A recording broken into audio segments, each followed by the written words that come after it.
Добро вечер.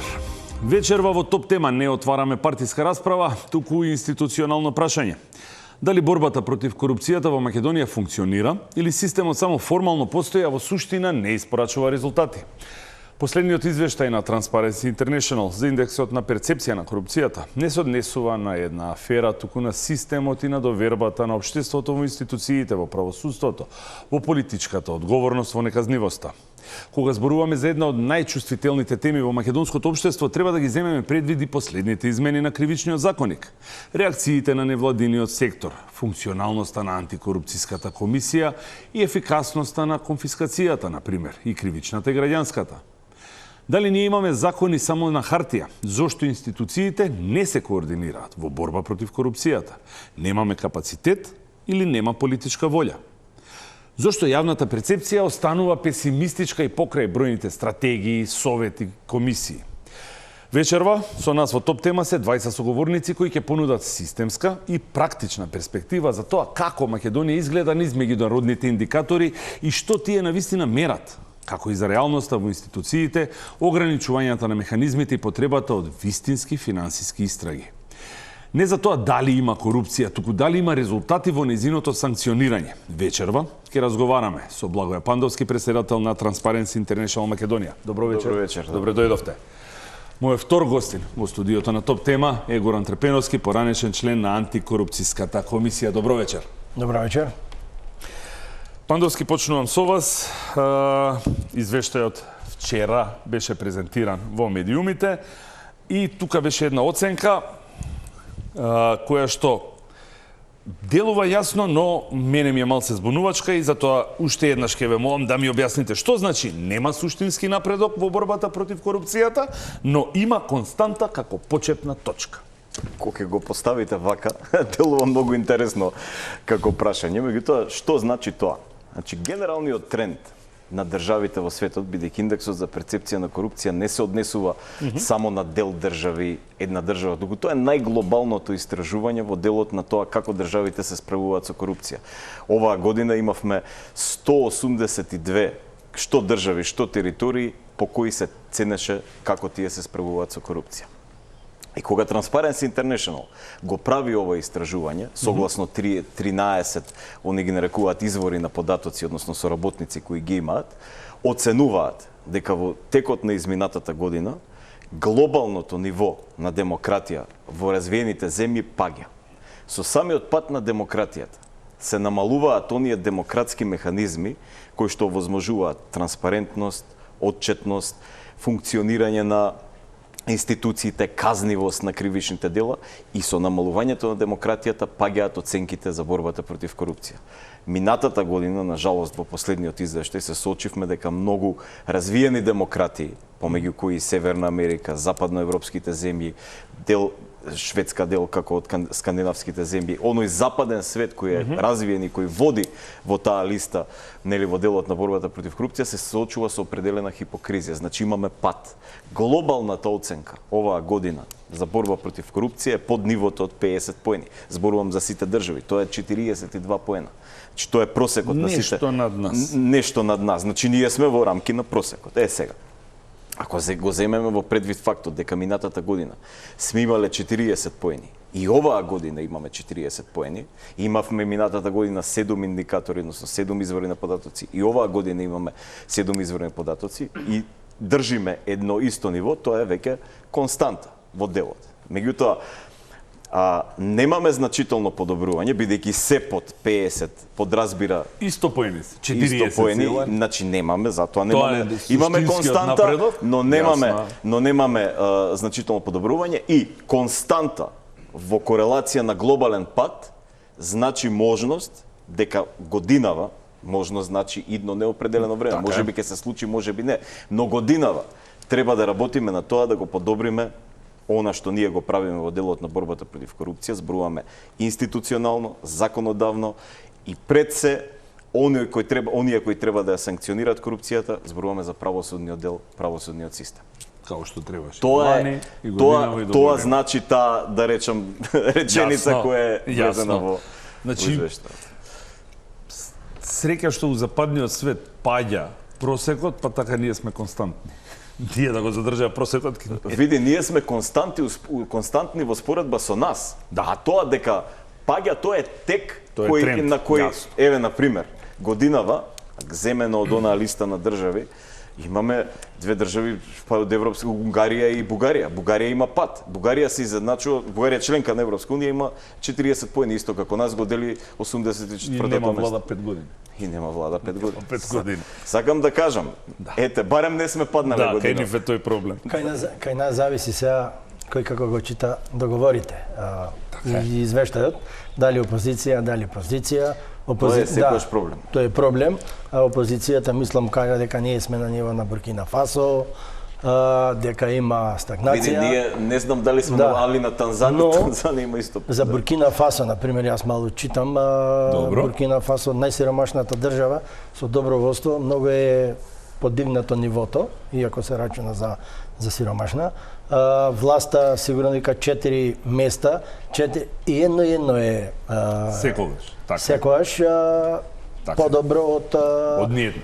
од Па ниедно. тоа е тој напредок во константа. Нас ни е подобро од 4 други држави година. Да, тоа е во борбата во корупцијата статус кво или сега според мене значи нема напредок. Статус кво застанато си е исто. Се надевам дека новава влада, барем најавите беа дека ќе направи реформа, односно реформска агенда. Мислам дека формира тело за координација со Национално. Да. национално тело за борба против корупцијата, кој што го води вице-премиерот Фетаи, и дека тука на високо ниво е борбата против корупцијата. Се надевам дека премиерот ќе стои на зборот, на конститутивната седница кажа дека ова нема да биде само административна конструкција, туку дека ќе има и некој ефект. Се надевам дека ќе остане на зборот, да не бидам аналогија од како е формирано тоа министерство од претходната влада, кој што за мене сметам дека треба да се укине и дека тоа е само еден лажен пиар за привидна борба против корупцијата. Тоа беше од претходната влада. Првото име на ова министерство, ако некој го памти, го каже, јас частам пијачка. Малку да се Министерство за добро владење, човечки ресурси. Ајде. Вице-премиер за борба со корупција, човекови ресурси и одржлив развој. После беше добро владење, така е. После тоа добро владење беше и Видете, си продолжи. Контекст за кој може да се надоврзам само. Секако. Има например тенденција, а тоа не е само кај нас, постои во многу држави, ја би ја нарекол политичка тенденција. Тоа подразбира создавање на голем број на позиции и голем број на ентитети, дали некои што поврзуваат владин, невладин сектор, не знам, одредени институции и така натаму, кои имаат големи имиња, звучни имиња и кои имаат голема агенда, меѓутоа многу малку функционална надлежност И капацитет. и капацитет. Така да не кога веќе зборуваме за нешто, толку не е битно името, битно е што тој дава во делот на борбата, Што кои ќе се сработи. резултати, кои се резултатите. Колку добри истражители имаш, на пример, за да ти помогнат во антикорупцијска која работиш. Колку се разбираат во финансиски криминал, колку знаат да направат истрага, финансиска истрага. Па може, на пример, сега можам да го кажам ја за ова министерство кој предлог, значи може да се укине, да се префрли и така го има сега измена на законов за спречување на корупција, да се укине сите ресурси да се префрлат во ДКСК, да се направи едно сериозно тело кој што може и проверка да прави на состојбата и ова што го зборуваме, да се земат добри истражители, како финансиски, како за имот и така натака и така натака. Како идеја, ова е една како идеја. Како идеја не е лоша, ама во моментов ДКСК нешто. Ама тоа ќе треба да го издвоиме од владата, бидејќи така ќе имаме па некој судир на интереси, ќе треба да го направиме у состав на некој независен орган. Па тоа се прави, бидејќи сега според мене тоа е стварно еден пиар, само привидна борба. Тоа беше во тоа време измислено за да се бајпасира ДКСК, односно нашиот состав, бидејќи изборот наш каков што беше, не бевме баш под контрола на политичките партии и со една блага софистицирана заобиколување на блокада, како сакаш. Класична блокада, пошто имавте испратено десетина иницијативи и до едниот и до другиот вице-премиер во вашиот мандат, ама ништо не се случи. Да, ама сега тие се ефектуира добар дел. И ево го повикувам и вице-премиерот нека ја провери архивата од претходничката, дали има нешто стварно што може да се процесира и да се поработи. Да се поработи на него. Ке зборуваме за антикорупцијска, сега се враќаме на извештајот. Имате, сега ќе ни објасните, господине Пандовски, со оглед дека, рековте, имаме 40 бода, ЕУ стандарди се сметаат 60, све што е под 50 поени, 50 бода не е борба против корупција. Се сметаат за држави со проблем во корупцијата. Рековте дека годинава има пад во ред другите држави, ама ние да се фокусираме за Македонија. Образложете ни ги или еве во кратки црти кажете ни кај сме најдобри, кај сме најлоши според 7 извори и што гледаат тие извори, што мерат, како мерат. Да, како што кажав преска, значи од 13 извора кои што вкупно соработуваат Transparency, тоа се дел институции, дел организации, некои невладени фондации, еве да ги нарекуваме со извор на податоци. Добро. Кај нас имаме 7. И сега секој од тие 7 дава оценка во определена сфера на општественото работење, која во некој од нив може да се поклопи во дел, но некои пак се сосема различни едни од други. Например, како се пресметува просто математички просекот кој ние го добиваме секоја година, зависно од бројот на индикатори. Секој индикатор дава поени во неговата област и таа, нели, по пат на просек се дели со бројот на индикатори и се добива средната вредност која кај нас годинава е 40 поени. Еве, например, а имаме освоено од 51 најмногу до 24 најмалку. Според вашите. Така е. Добро. Во сите досегашни. Така е. Сега, например, Бертелсман Шифтунг фондација. Добро.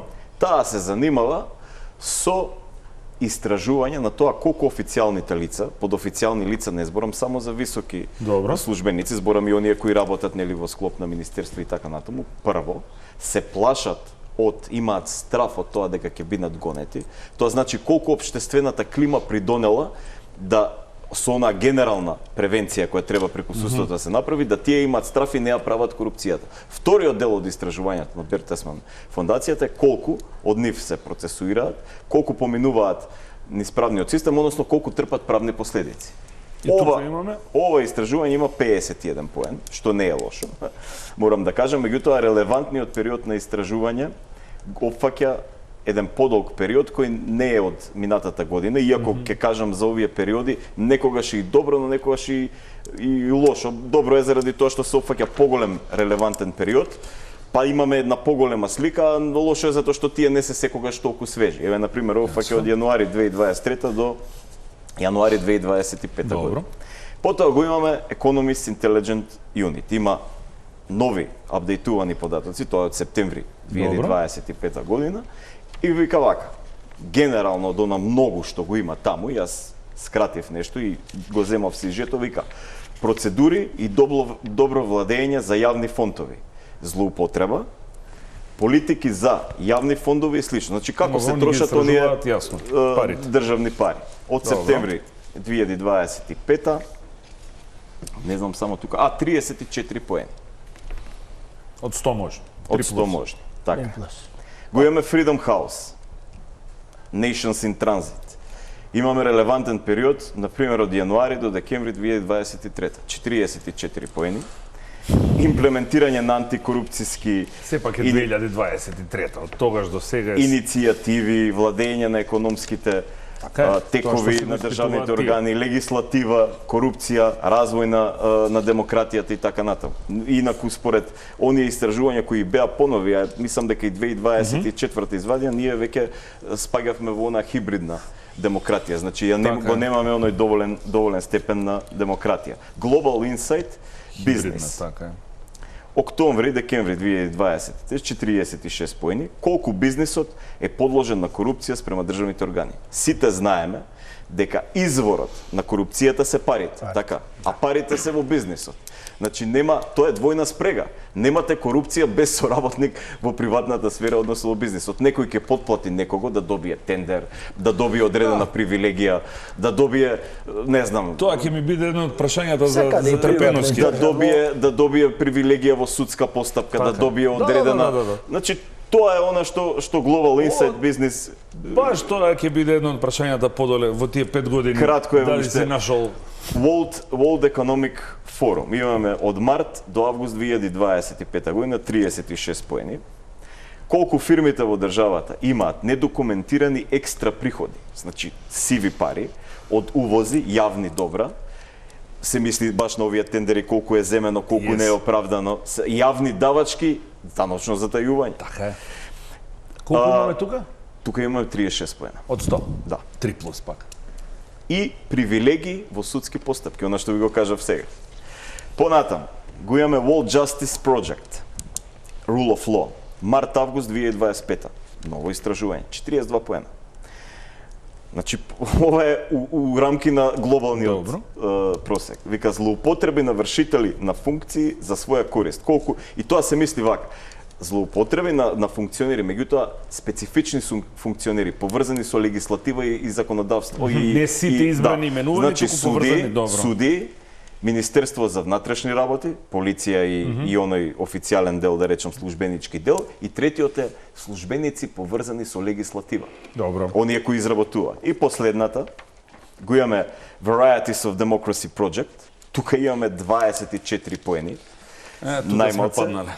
И тука пишува можност за политичка корупција. Меѓутоа, релевантниот период на мерење од јануари до декември 2024 година. Значи, изборната година. Да, кога ние викаме можност за политичка корупција, треба да ни биде јасно дека можноста за политичката корупција се однесува на неколку сегменти. Прво, колку во политиката постои корупција генерално, не зборам само за влада, собрание како институции, и колку високите политичари, да ги наречеме, оние кои имаат влијание во јавноста, одговараат за своите дела пред институциите. Дали се тоа правосудните или други институции. Тука имаме мал поен. И сега кога ќе ги земете сите овие индикатори за нашата држава, кога ќе се поделат, ние го добиваме просекот бројот 40. Поени кои што не бегаме. Ги имавме од 22, 24 и во 25. Да, тоа е многу чест број на... Да. Па, а вашата анализа, господине Трпеновски, што вика, што ни недостига, каде е, која е слабата алка во системот? Зошто имаме таа перцепција дека корупцијата е више секаде околу нас, дека е основен дел од општеството, еве на крајот на денот? Па, корупцијата, за жал, во Македонија е насекаде. Од најниското до највисоката власт, од паркингот, тргнуваме, па се до најголемите носители на функции.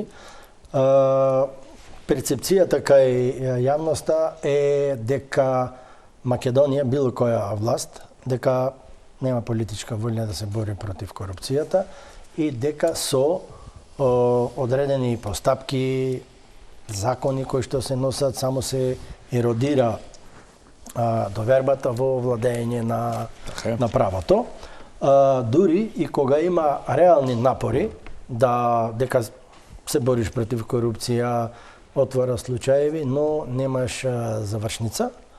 И тоа е еден од поголемите проблеми кои што граѓаните мислат дека институциите, односно правосудството, обвинителството и другите државни институции ги штитат мочните.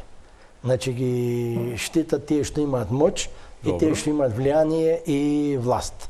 За да таа перцепција да се разбие, значи мора како држава, како институции да направиме структурални, односно системски промени. Значи проблемов не е персонален. Горан, Огнен, Блага, тука е системски.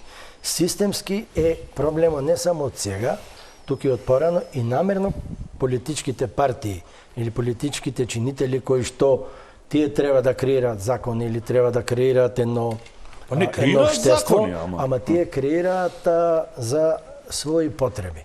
Значи гледаат краткорочно. Тие за краткорочно ќе си направат некој закон, ќе се донесат некои работи кои што може да имат влијание, но долгорочно им се удира од глава. Значи секој преседан во правото е лош. Така е. Сега може да е добар, но во подолго време тој преседан е лош. Само едно да го повторам за Добро. измените на кривичниот законник претходно што беа донесени.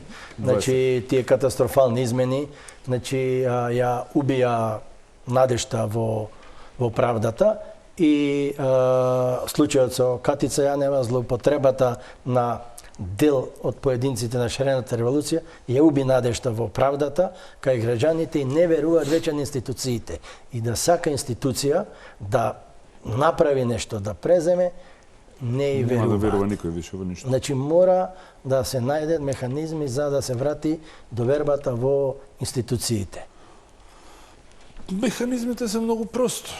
Абе, Да ако има се судска сака многу завршница, просто. тоа е- Судска Тоа завршница. е најбитно. Правосилна пресуда и Е, конфискација на имотот или парите. да се надоврзам само кратко на ова, нема еве многу време да одзема во овој дел, меѓутоа често пати ја ги добивам тие прашања Добро. и стручната јавност знае дека ќе се случи некој скандал. И викаат што мислите за тоа? И сега, во една демократска држава у која што оценка на поведението на секој поединец е судството, односно тие вршат, ја ќе кажам, тоа не е правда.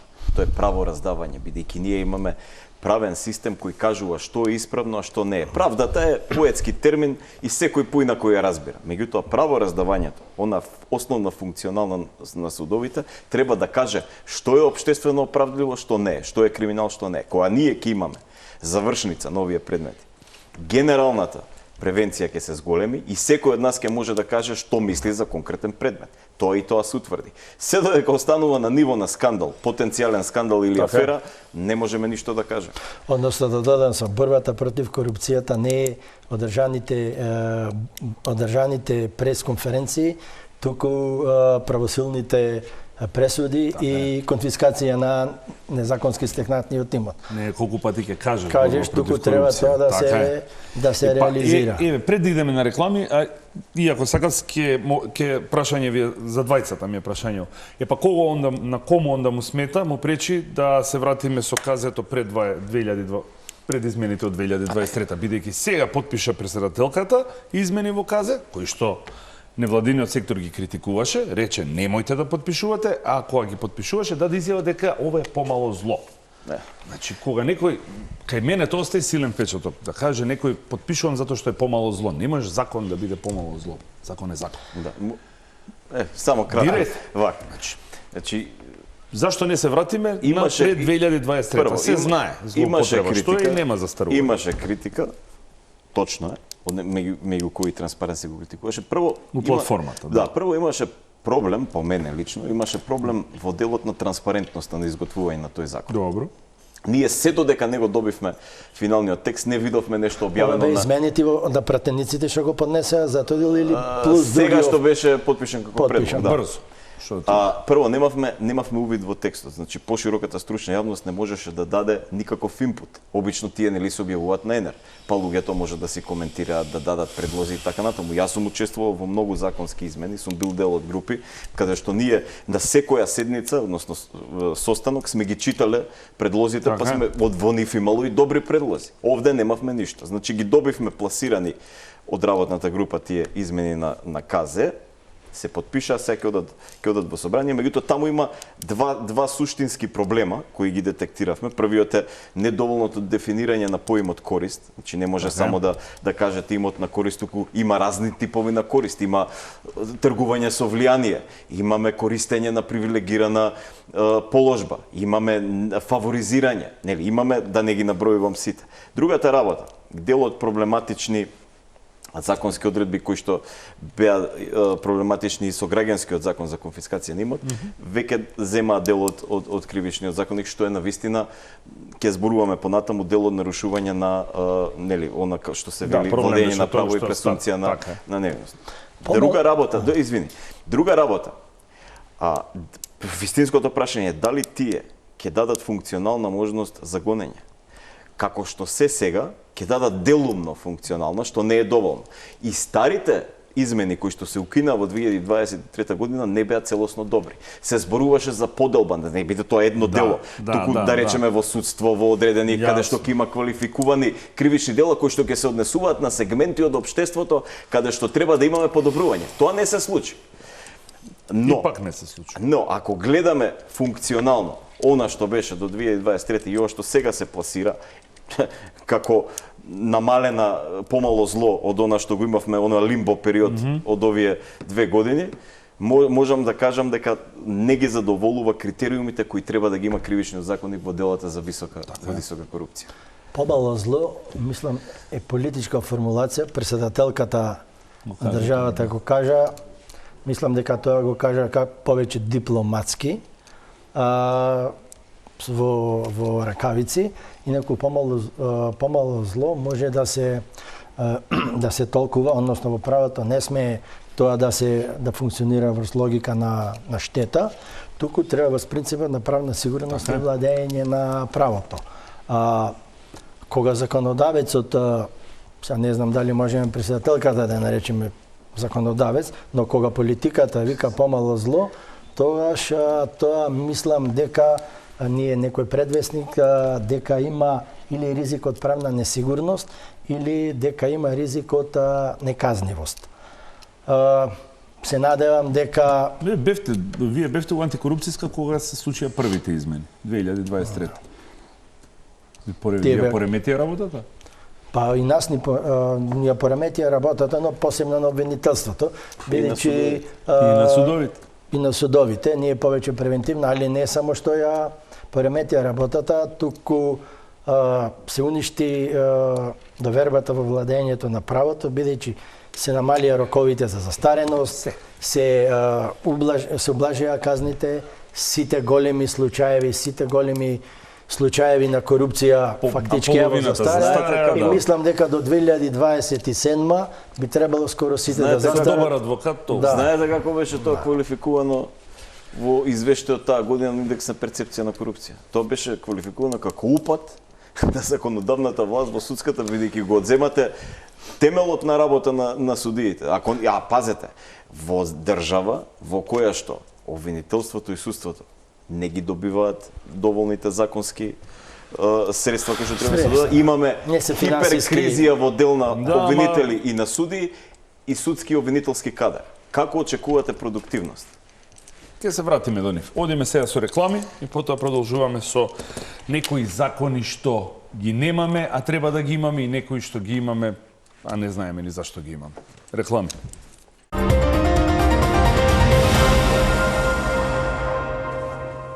Се враќаме во топ тема.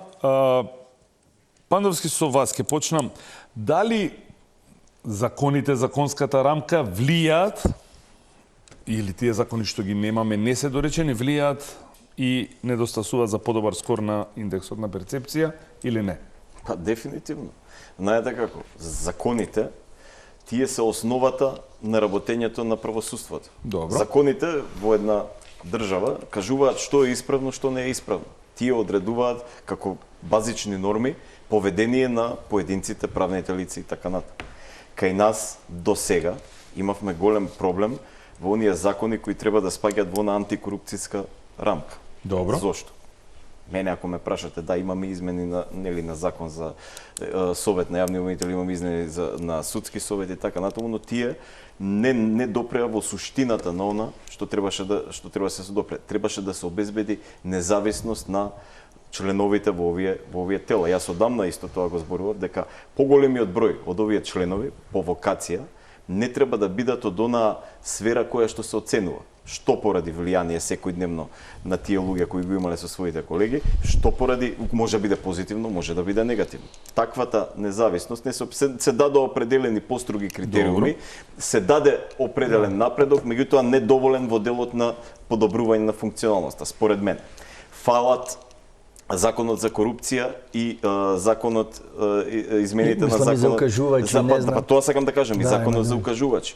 Пазете, укажувачите и онака имаат негативна перцепција во нашето општество, се сметаат за котоши, нели она што сите го зборат и така натаму. Меѓутоа укажувачите во сите нормални демократи и кај нас би требало да бидат едни од основните индикатори и известувачи за кривични дела кои што се случуваат. Што во оние компании кои по обврност треба да имаат такви, да ги наречеме офицери за прибирање на информации, што во јавните предпријатија. Го споменавме кривичниот законник. Значи кривичниот законник, кажавме да не се повторуваме, има сериозни недостатоци кои што треба да се отклонат. Како дел од она што треба да се смени. Треба да имаме промени на законот за суди, законот за јавни обвинители. Значи треба да имаме промени и со законските регулативи кои ја регулираат и Државната комисија за спречување на корупција. Да. Мора да се промени. Така е, треба, значи имаме плејада на закони кои треба да се донесат за да имаме подобрување. Од друга страна, го имаме проблематичниот закон за граѓанска конфискација кој јас тука ќе кажам и ќе потенцирам, не е замена за законот на потекло на имот, кој стручната јавност го збори, кој треба да се донесе, а за кој Министерството за правда пред некој време кажа па никогаш немало ниво замисла таков закон, а не па е нужен, да. Знаете, имаме голем број на проблематични делови, ако само кратко ми дозволите во делот на законот за граѓанска конфискација. Таму имаме првиот проблематичен дел е фокусирање на имотот наместо на лицето. Знаете, го имаме, вие кога зборувате за откривање на кривични дела, кога зборувате за нелегално стекнат имот, вие треба да го гледате и поведението на лицето. Понатаму, товарот на докажување на оној кој го има имот. Значи, тој треба да докаже дали е имотот од легални средства. А во држава, во која што функционираат органите, тие кои откриваат нелегални текови на средства и на крај казнуваат и вршат конфискација. Имаме нарушување на пресумпцијата на невиност. Секогаш кога ми се конфискува имот, без тоа да постои кривична постапка и да има кривичен темел на тоа е нарушување на одредена пресумпција на невиност. И потоа оној склоп, најбитниот дел, оној склоп на органи кои го спроведуваат овој закон, започнувајќи од обвинителството, финансиската полиција, државниот правобранител кој поднесува тужба па судот.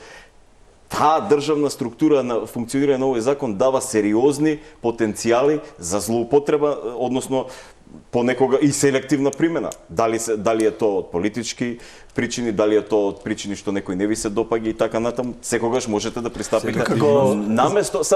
Наместо генерално согледување, согласно граѓанскиот закон за конфискација, повеќе од потребен е закон за потекло на имот. Или одредена законска процедура која што ќе спроведе постапка како, например, ветингот за јавните функционери во Албанија. Тоа е она што ни треба нас. Идеме Топеновски, повелете. Го забораваме уште еден закон што сите и власта и опозицијата го заборават, тоа е сите тие што се ставени на црна листа на САД. Да.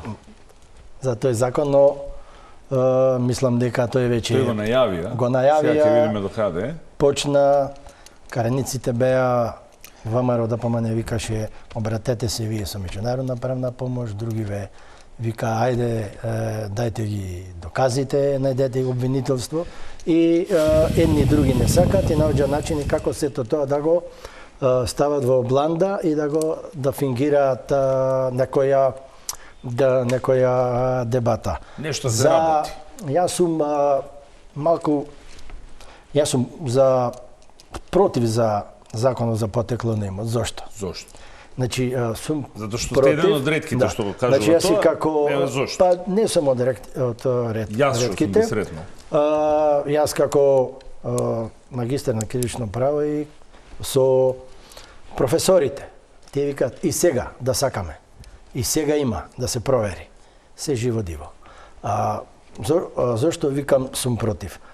Имавме ние во Југославија закон за потекло на имот. Тоа е добро, али сака да се направи за сите граѓани во државата. Што ми е мене крив ако јас не сум способен или јас ако крадам? Добро. Што ми е мене крив да го проверува Огнен, некое село и сите, кога најголемиот проблем е злоупотребата. А ние имаме историја во злоупотреба.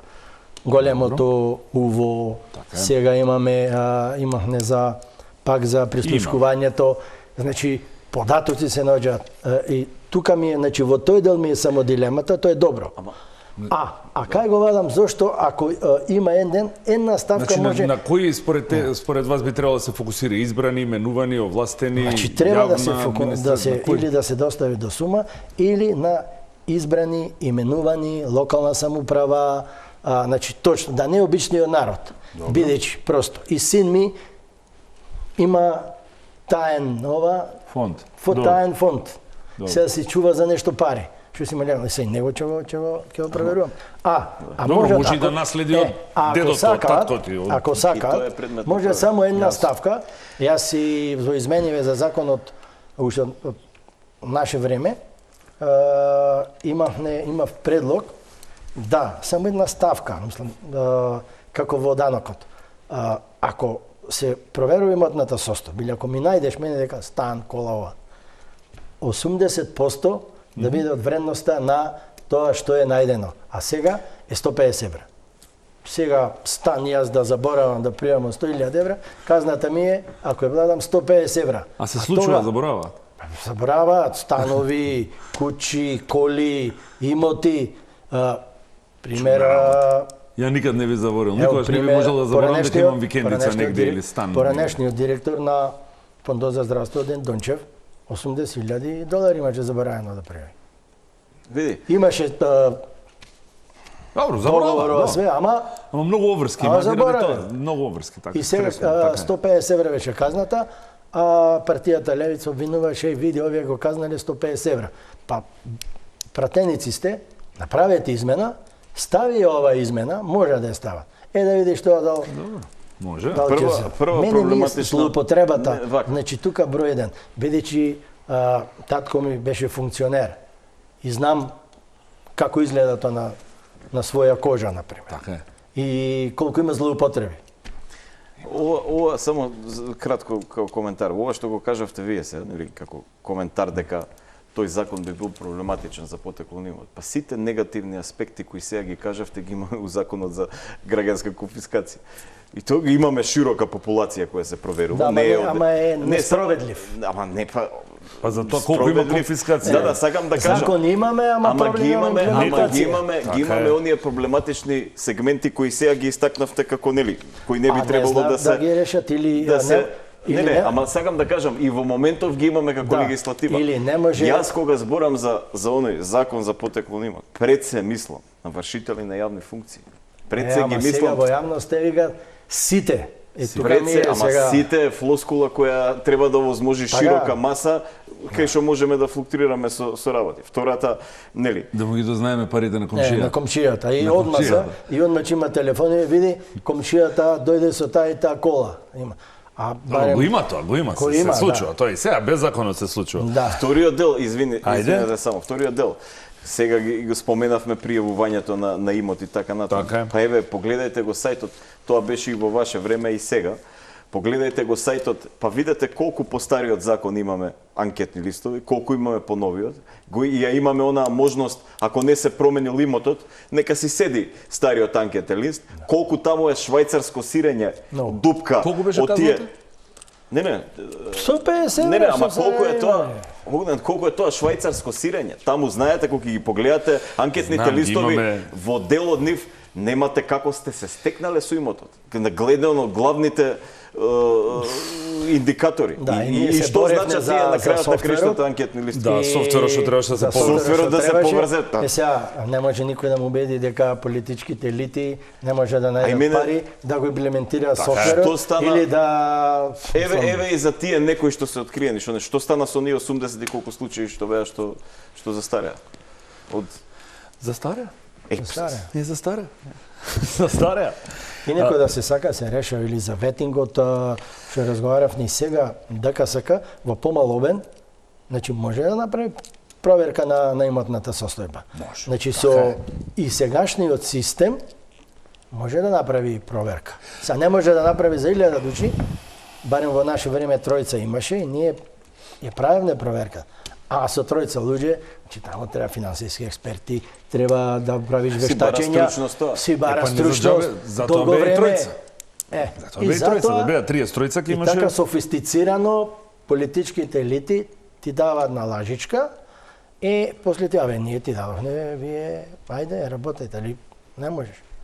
После, едно сите забараваат, сега е битно за безбедноста, сертификатите на безбедноста на ДКСК сега. За вработените. Дојде со едно USB, например, може да ги земе 5000 податоци, ги има од сите функционери. Второ, јас што разговарав за како дебата за објавувањето на сајтот на имотните листови. Добро. И што ми вика Оструга, овие што се така под земјата. Супер викате ова што.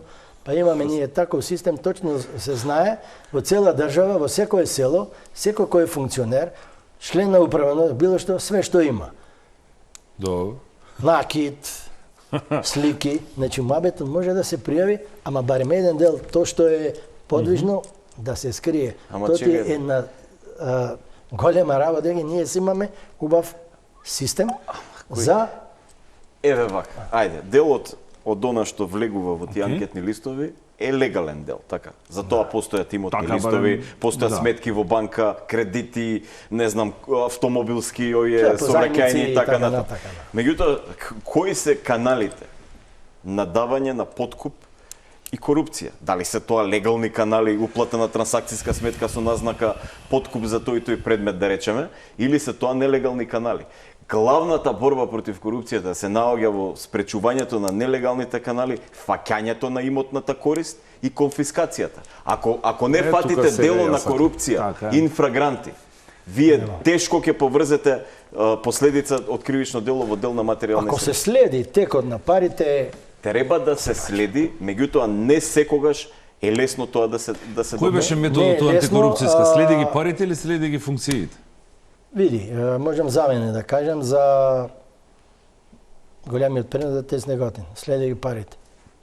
Со следење на парите, со следење на сите трансакции, со следење на целокупната документација, ние дојдовме, мислам беше 250 милиони евра, башка канцероген мазо, значи голема работа, имаше до обвинителство, имаше некој го почна, мислам, предметот, и сега докаде се, што се, не знам.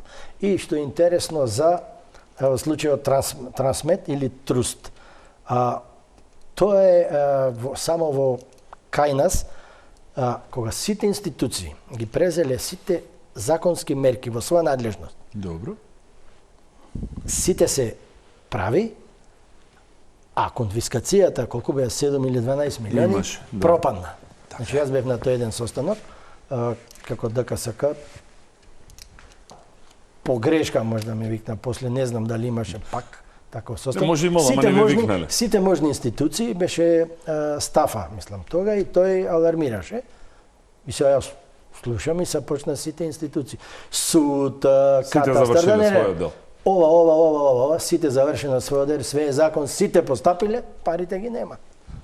Викам, мора да се најде таа дупка или тој канал каде што се испумпуваат пари. Не знам како може тендер, пример Битола, 20 милиони.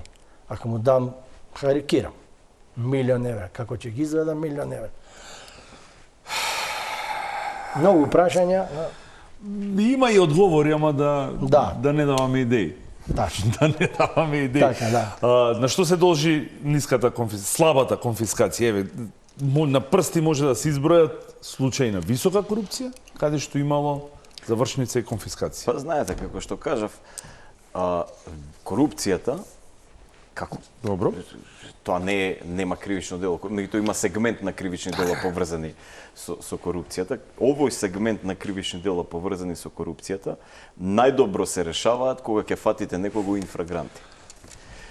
Тоа е првиот проблем. Значи треба да ги имате средствата за да ги конфискувате. Второ, како што кажав, нелегалниот начин, односно не типизираниот начин на давање, не обичниот, туку оној сив начин на давање на средства за корупција е голема пречка. Исто така, знаеме дека дел од корупцијата кога се дава, например, некогаш се води официјално на сосема трети лица, а корисници се оние кои ја примаат. Мистичките собственици мора да се најдат. Суптилни начини да давање на корупција од финансиски институции и така натаму, кои што одобруваат поволни кредити.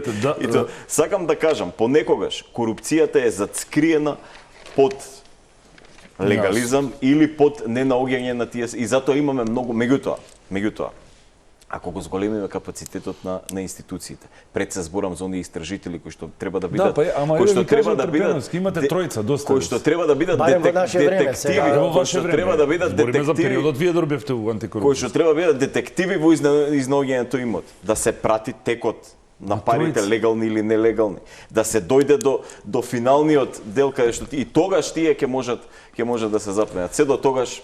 Добро, затоа. И затоа граѓаните нема доверба и после како да им објасниме дека не можем да постигнеме. Меѓу изворите за корупција често ги ставаат како извор, ги ставаат јавните набавки и тендерите. Сега ме интересира, вие додека бевте во антикорупцијска, откривте, доаѓавте ли до информации, имаше ли онака насликани тендери, омилени фирми, врзани папочни врвци, еден избран со фирмата, па си менува министерство или менува функција, ама фирмата си останува? Можам за мои предмети да зборам. Значи, кој ќе се види, се гледа, али све тоа е законски.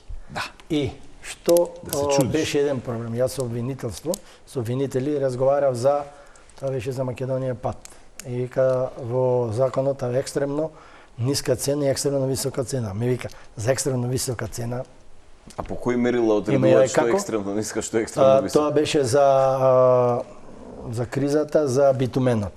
И сега, за екстремно висока цена немаш законски. Не, а кои се мерилата, тоа викам?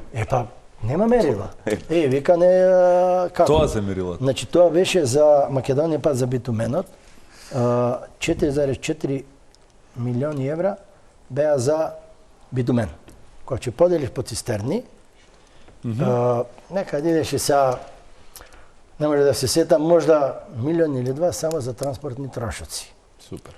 И тендерот, значи се гледаш, знаеш, две фирми се караат, се кара, жалби има и сите тие работи, финално се објавува тендерот, се јавува трета фирма, таа го добива, разликата тамам за испаѓа дека е за сите, дадовне до обвинителство до каде што е, не знам, и што е најинтересно парадокс. Значи тој договор што беше тога склучен на Македонија пат беше во историјата најниски договор во историјата на Македонија пат.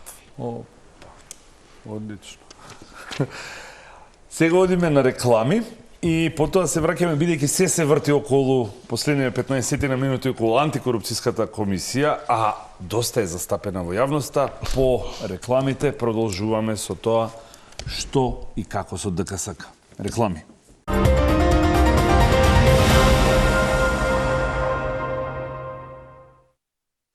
Продолжуваме со антикорупцијската комисија. Трпеновски, логично, првото прашање е за вас. Како поранешен член, што е вашиот став во моментов? Еве, да не е им... Ајде, ќе ве прашам. Дали сметате дека е слободно праша компрометиран составот? Дали сметате дека има капацитет и легитимитет и треба да продолжи под тој состав на крајот на денот? Да, за жал ДКСК е компрометирана. Сега наместо да се борат со надворешна корупција, тие станаа предмет на истраги на внатрешна корупција и сега прашањето кој ќе ја контролира ДКСК. Бидејќи ДКСК ја избира собранието и кој ќе ја контролира нејзе. Ако антикорупцијски има проблем со корупција, тоа е доказ дека системот е не само што е тру, тука веќе станува и токсичен. Ние, нашиот состав со тешка мака, успеавме да вратиме довербата, имајќи предвид како беше статусот и и состојбата со антикорупцијската комисија. Тоа беше препознаено од ЕУ и пофалена во извештаите за напредок на Македонија, со што го градев на имиџот на државата како една од двете институции светли точки во борба за корупцијата. Ако не си се пофали сам, нема кој да си се пофали, но тоа е вистината. А кога институција, значи треба да алармира за потенцијална корупција и се соочува со коруптивни дејанија, се испитува сама себе, тога се губи довербата. Се надевам дека новиот председател, Адем Чучул, добро го познавам, добар дечко, таму е долги години, дека може нешто да ја врати довербата, и се надевам дека и другите членови ќе го поддржат, бидејќи со последниве случаеви одговорноста е индивидуална. Ако е тоа колективно тело, не може сега целата комисија за однесувањето на поранешната председателка и за написите што се јавија и партијата Левица, мислам, за членот Ристовска, дали таа да даде оставка или цела комисија, но јас да сум тие треба во хитно да реагираат, значи да направат јавна седница, да ги извадат сите документи за сите случаеви кои што е членот имат јавно да ги кажат сите достапни податоци што тие откриле од истрагата. И јавноста ќе заклучи дали има капацитет, дали вршила притисоци, дали нема капацитет комисијата. Значи не треба да чекаат, мислам дека последна информација за 10 дена, значи треба уште одма треба тие и треба да излезат јавно за да видат граѓаните дека нема задни намери, дека ако најдат дека има нешто, некоја неправилноста, дека самите тие ќе покренат Дали самиот факт што се отворени предметите за Ристовска се доволни за да се побара оставка од неја? Мислам дека не. Презумцијата на невиност. Јас како правник, за жал во Македонија презумцијата на невиност многу е злоупотребена, повеќе е правдата на толпата, значи на бесот на јавноста. Иако јас лично и да сум поборник за презумцијата на невиност, иако тоа може да те навредува да има, но сепак сите сме невини додека не се докаже. И тоа е многу лесно. Ако се види дека секоја сумнеш, ако сакаат да скријат, јавноста може да изврши притисок. Како што изврши притисок за председателката, која што после долго време, после долг притисок, си поднесе оставка за да не влијае на истрагата за оддавање на државни тајни. Да, долго време беше тоа за нешто што требаше да се случи, според мене, субјективно мислење, што требаше да се случи многу брзо. Да. Ајде. Државна комисија за спречување на корупција мора да постои. Прво, тоа е многу битен сегмент. Секако. Битен сегмент во оние антикорупцијски органи. И во овој извештај претпоставувам. Да, и за превентива има. Тоа е прво. Второ, дека државната комисија, што легислативно, што функционално се соочува со проблеми, се соочува. И треба вмржување, и треба добивање на брзи податоци, и треба функционалност во работењето. Јас ќе кажам, нема во целост да се согласам дека е дискредитирана. Јас мислам дека во таа државна комисија сега има луѓе кои што стварно добро си вршат. Никој не вика дека нема луѓе. Во моментов дека е во фокусот на јавноста. Значи таму има луѓе кои што добро вршат работата. Ја верувам дека исто го познавам новиот председател. Сметам дека е исклучително добра личност и мислам дека ќе придонесе за работата на државната комисија за спречување на корупција, но она што во Македонија се случува генерално, а луѓето се изгорени во делот на борбата против корупција, знаеме и каква доверба имаат и правосудните органи и така натаму, и секогаш кога некој орган ќе обстојува, ќе работи во делот на борба против корупција, кога ќе избие скандал, тие тоа го гледаат, веднаш ја дискредитираат институцијата, што не е правилно, но е вид на перцепција на Тој е граѓаните. многу изгорен граѓанинот, Вид на довербата многу вид на изгорен перцепција на и тоа е граѓаните. големиот Сега, проблем. таа перцепција, Многу малку му треба Таа за перцепција- Малку му треба. да многу таа изгорен, перцепција многу. кога се случи тој скандал со поранешната председателка, Добро, да. не он се наруши. Видете, проблемот е се тоа наруши, што но- ДКСК е во фокусот ради сите можни погрешни Но, причини. но- Не затоа што направиле предмет, туку затоа што станаа предмет. Но ДКСК и тогаш и сега, значи во рамките на својата функционалност, тоа е колективно тело кое одлучува со повеќе паметни Така е. мозоци таму дали во некој случај има индиции или нема индиции за корупција. Оние иницијативи кои што се поднесуваат до обвинителството, ретко кога сериозно се сватени и се поведени како кривична постапка, еден од главните проблеми. Исто така, законот, изменувањето на законот, Тоа беше- кажавме за новиот и стариот систем, значи таму мора да се воведе сите сега да дадат податоци, Иницијативите, така е, да дадат податоци, обсежни податоци во своите анкетни листови, да имаме инсайт, да видиме што се случува со оние јавни функционери и нивниот имот. Значи, има За многу сегменти, криптовалутите треба да се размислува. многу сегменти кои што треба да се подобрат во работата на Државната комисија, што функционално, што легислативно, ако сакаме да имаме ефективна. Ист го отворивте двајцата во вашите одговори, го отворивте тоа. Еве сега вие кажавте иницијатива има. Некој вела треба ДКСК да може да поднесува кривични пријави. Дали треба или не сум ја тој што ќе пресуди. Ќе ве прашам господин Трпеновски, ќе смени ли нешто ако може ДКСК да поднесе кривична пријава, ако се сменат еве овластувањата, или треба да се смени тоа што иницијативата, какви што имаше многу иницијативи, да не стои во фиока во било кој од институциите кои што сте ги поднеле, доставувавте во обвинителство, во финансова полиција, во влада, во сегде. Што е клучното?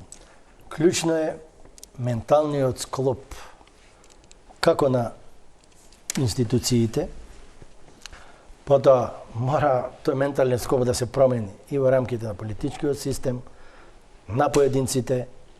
Мораме да размислуваме, не да дојдеме на функција да запослам двајца, тројца од фамилија, да земаме еден тендер, да се збогатам.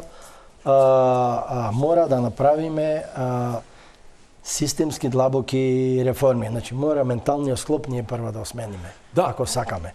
Но, значи, транспарентноста, спроведување на законите е клучна работа во борба против корупцијата. За мене е број 1 транспарентноста. За било што, ако се направи транспарентно. Јавен договор ако случиш, сите договори, објави ги на веб, се што постои, нека стојат 3 дена, 5 дена, нека гледаат, нека анализираат и после тоа да се затвори. Ако имаш искрени намери за борба против корупцијата. Мислам дека сите викаме борба против корупцијата, но дека политичките елити не сакаат намерно.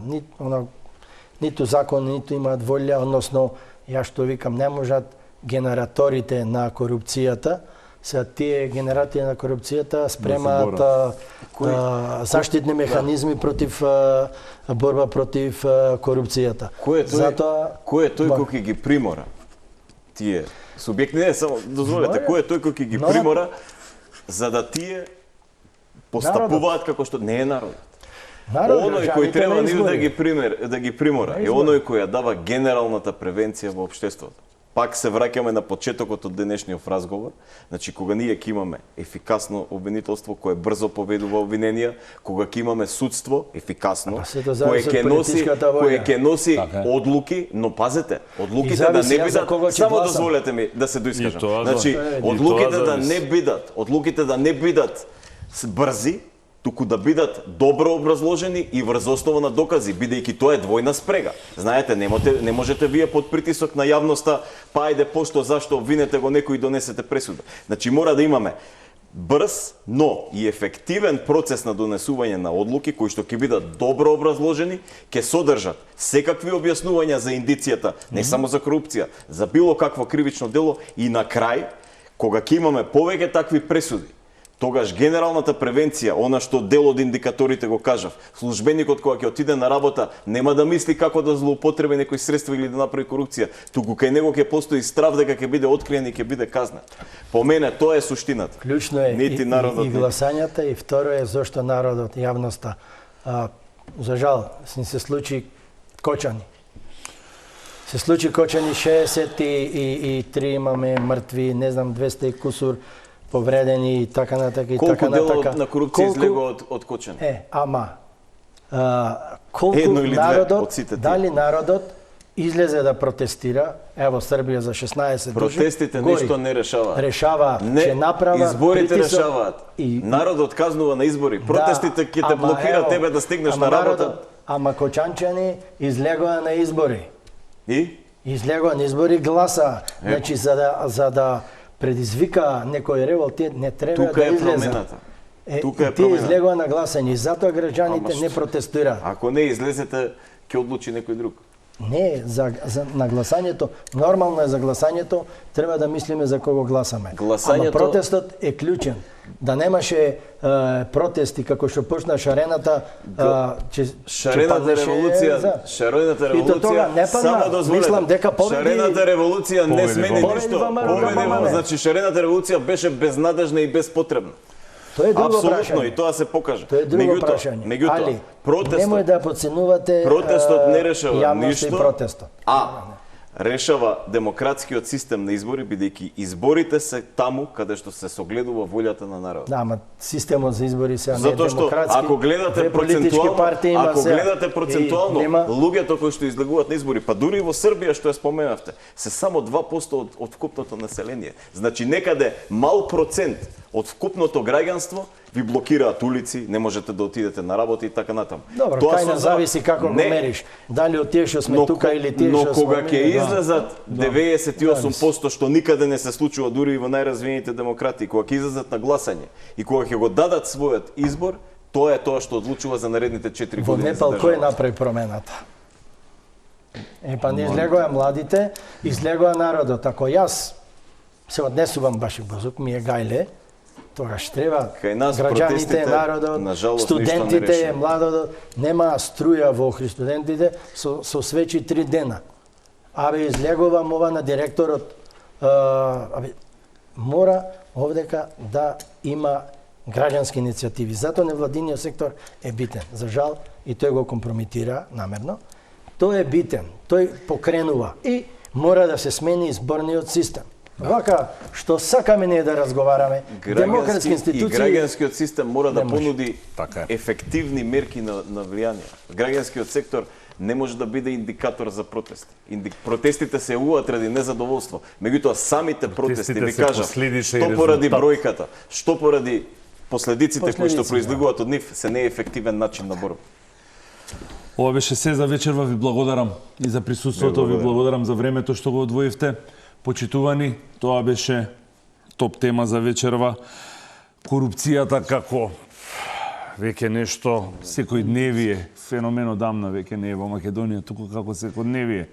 Што правиме, што треба да правиме. Тоа го објаснија моите гости. Ви благодарам на вниманието. Останете на програмата на телевизија Телма.